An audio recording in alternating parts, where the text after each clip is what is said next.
दोस्तों, एक लड़के लड़की की शादी होती है और शादी सबकी मर्जी से होती है। सब खुश होते हैं शादी में। शादी का दिन भी आ जाता है, सारी रस्में होती हैं, जयमाला भी हो जाती है और सब अपनी अपनी, लड़की वाले भी होते हैं, लड़के वाले भी होते हैं, सभी कुछ अच्छा होता है।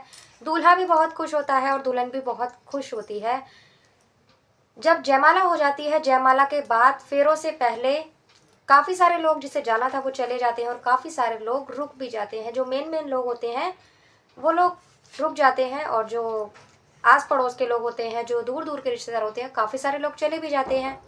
ऐसे ही शादी में भी होता है कि काफ़ी सारे लोग रुक भी जाते हैं और काफ़ी सारे लोग चले भी जाते हैं।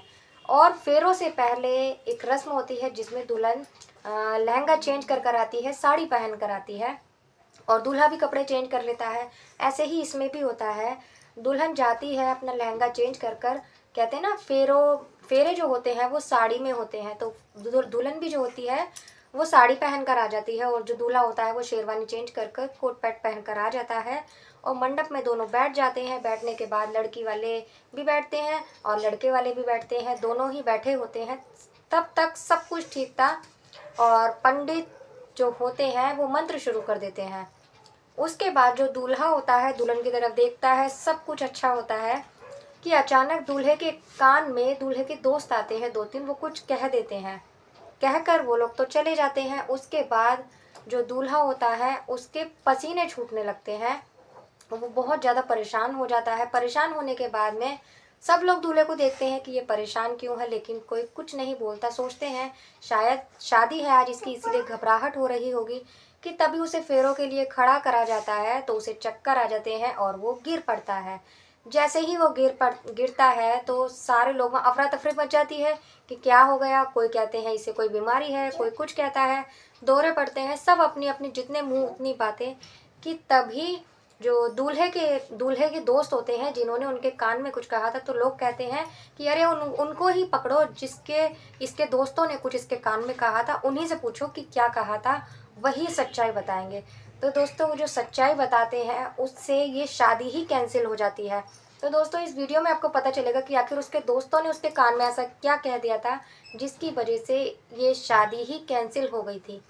तो दोस्तों, बने रहिए वीडियो में। अगर वीडियो अच्छी लगे तो वीडियो को लाइक कर दीजिएगा, चैनल को भी सब्सक्राइब कर दीजिएगा अगर आप लोग चैनल पर नए हैं तो दोस्तों, वीडियो शुरू करते हैं। दरअसल ये जो घटना है ये हरदोई की है, उत्तर प्रदेश के हरदोई की, जहाँ पर ये लड़के वाले रहा करते थे और इन्हें अपनी बारात लेकर जाना था उन्नाव। तो ये दोस्तों अपनी बारात लेकर जब उन्नाव जाते हैं तो वहाँ सभी कुछ सही चल रहा होता है। यहाँ तक तो मैंने स्टोरी सुना दी थी कि दूल्हे के कान में वो उसके दोस्त कुछ कह कर जाते हैं। तो दोस्तों, जब उसके दूल्हे के दोस्तों को पकड़ा जाता है, उनसे पूछा जाता है, तो फिर बड़ी ही हैरान करने वाली बात सामने आती है। कुछ देर में जो दूल्हा होता है उसको होश में लाया जाता है। जैसे ही वो होश में आता है तो वो कहता है कि मैं कहाँ पर हूँ, मैं कौन हूँ, ऐसे बोलता है। तो सब चौंक जाते हैं कि शायद इसकी याददाश्त जाने का ये नाटक कर रहा है या तो इसको कोई बीमारी है। लेकिन जब वो सब कुछ देखता है इधर उधर तो वो उठकर बैठता है। तो उससे पूछा जाता है कि क्या हुआ, क्यों तुम बेहोश हो गए थे और क्या कारण था, तुम्हारे दोस्तों ने तुम्हारे कान में क्या कहा। अब वो चुप हो जाता है, कुछ नहीं बताता। तभी जो लड़के के दोस्त होते हैं वो कहते हैं कि अब तो बता दे कम से कम। अब कब बताएगा, जब वो मर जाएगी लड़की जब बताएगा क्या। ऐसा कहने पर सभी के होश उड़ जाते हैं कि कौन मर जाएगी। तब जो उसके दोस्त होते हैं वो कहते हैं कि इसकी एक गर्लफ्रेंड है जिसने कहा है अगर इसकी आज शादी हो गई वैसे ही मैं अपनी जान दे दूंगी, और वो सारी तैयारियां करके बैठी है। और वीडियो कॉल पर उसने हमसे कहा है और हमने भी इसे दिखाया है वीडियो कॉल पर कि वो सब कुछ तैयारी करके बैठी है। बस उसने ये कहा है कि जैसे ही ये शादी होगी वैसे ही मैं अपनी जान दे दूंगी। ये सुनने के बाद सब हैरान हो जाते हैं। साथ ही साथ जो लड़की वाले होते हैं उनको गुस्सा भी आता है। अब गुस्सा आने वाली तो बात ही होगी क्योंकि उनकी बेटी की शादी फेरों से पहले जयमाला तक हो चुकी थी। सारे रिश्तेदार, आधे रिश्तेदार लौट भी चुके थे। उनकी तो बड़ी बदनामी होती। अब लड़की वाले कहते हैं कि हमसे इतनी बड़ी बात छुपाई गई है, ये तो बहुत गलत है और हम केस करेंगे, ये है वो है। काफ़ी सारी बातें होती हैं जिससे कि लड़के वाले जो होते हैं, अब क्या करा जाए क्या ना करा जाए। लड़के से भी बात की जाती है। अब लड़के से जब पूछा जाता है तो वो कहता है कि मैं तो खुद फंस गया हूँ, मैं क्या करूँ, शादी करूँ या ना करूँ, मुझे कुछ समझ नहीं आ रहा। तो लड़के से कहा जाता है कि तुमने पहले क्यों नहीं बताया था कि तुम्हारी गर्लफ्रेंड है, तुमने ये बात क्यों छुपाई थी। तो वो कहता है कि मुझे पता ही नहीं था कि वो सच में ऐसा करेगी। और वो लड़की ने कहा था, इन दोनों ने आपस में बातचीत की थी, तो वादा लिया था कि अगर हम में से किसी की भी शादी होगी तो दूसरा जन है सुसाइड कर लेगा, अपनी जान दे देगा यानी। और अब लड़की ने कहा है कि ये तो अपनी शादी कर रहे हैं, अपनी ज़िंदगी बसा रहे हैं, तो मैं अपनी जान दे दूंगी। अब वो ये कह रही है लड़की। तो लड़का कहता है मुझे नहीं पता था वो सच में ऐसा करेगी, लेकिन मैं अब जब वो ऐसा करने वाली है तो मैं ये शादी नहीं कर सकता। अब ये सुनकर लड़की वाले बहुत ज़्यादा आग बबूला हो जाते हैं, कहते हैं हम पुलिस को कॉल करेंगे और तुम्हें अरेस्ट करवाएंगे कि तुमने हमारी लड़की की ज़िंदगी ख़राब कर दी, इसमें हमारी लड़की का क्या दोष है। दोस्तों पुलिस को कॉल भी की जाती है, पुलिस भी आ जाती है। पुलिस के आगे सारी बातें रखी जाती है कि ऐसी ऐसी बात है, इन लोगों ने हमसे ये बात छुपाई कि लड़के की पहले से ही कोई प्रेमिका है और अब वो ऐसा कह रही है मैं अपनी जान दे दूंगी, तो ये हमारी बेटी से शादी तोड़ रहा है, हमारी बेटी की तो ज़िंदगी बर्बाद हो जाएगी। उसके ऊपर तो नए नए लांछन लगेंगे कि लड़की ऐसी है, इसीलिए लड़के वाले बारात लेकर वापस चले गए। तो दोस्तों वो जो लड़की वाले होते हैं वो उनके ऊपर केस करने की बोलते हैं, साथ ही पुलिस भी लड़के वालों को बोलती है कि भाई ऐसा क्यों किया तुमने। तो लड़के वाले जो होते हैं वो कहते हैं हमें माफ़ कर दीजिए, अब किसी की ज़िंदगी से बढ़कर तो कुछ नहीं है।